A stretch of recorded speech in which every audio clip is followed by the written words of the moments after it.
എല്ലാവർക്കും എൻ്റെ പുതിയൊരു ദിവസത്തേക്ക് സ്വാഗതം. പുതിയൊരു ദിവസം എന്ന് പറയാൻ കാണിക്കാൻ വേണ്ടി ഒന്നുമില്ല. രാവിലെ കത്തലടക്കിയിട്ട് നേരെ ബസ് കത്തക്കാണ്. പിന്നെ കമ്പനി പോയി. ഇന്ന് ഒരുപാട് പണിയുണ്ടായ ദിവസേനെ, അതുകൊണ്ട് ഇന്ന് ഫ്രണ്ട്സിൻ്റെ ഒന്നിച്ചേനെ ഇരുന്നിട്ടുണ്ടായത്. അങ്ങനെ അവർ ഒന്നിച്ചിരുന്നോണ്ട് തന്നെ എന്തൊക്കെയോ കറിയൊക്കെ ഉണ്ടായിന്. എല്ലാം കൂടെ കൂട്ടിയിട്ട് തന്നെ അന്ന് കഴിച്ചിട്ടുണ്ടായത്. എല്ലാം കഴിഞ്ഞതാ ഇപ്പം ബസ്സിലേക്ക് പോവാണ്. ഇന്നാണെങ്കിൽ നമുക്ക് ബസ്സിൽ ഇരിക്കാനും സ്ഥലം കിട്ടിയിട്ടില്ല. സാധാരണ ഇരിക്കാൻ സ്ഥലം കിട്ടില്ല. ഇന്ന് പിന്നെ കാലുവേദന എടുത്തോണ്ട് ഞാൻ നടന്നിട്ടേരും പോയിട്ടുണ്ടായത് കേട്ടോ.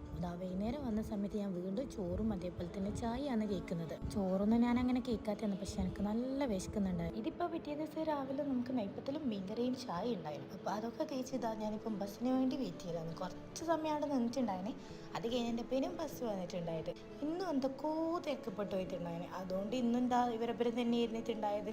ഇന്ന് ഞാൻ ഉച്ചക്കേക്ക് ചോറും മീൻകറി അതേപോലെ തന്നെ കൂമ്പുവരവ് ഉണ്ടാക്കി എടുത്തിട്ടുണ്ടായിന്. അപ്പോൾ അതൊക്കെ കുടിച്ച് എല്ലാം കഴിച്ച് പിന്നെ എൻ്റെ വെള്ളം കാണുന്നില്ല. ഇതുപോലത്തെ 2 കുപ്പി കൊണ്ടുപോക്കുന്നുണ്ട്, പക്ഷെ എത്താറില്ല.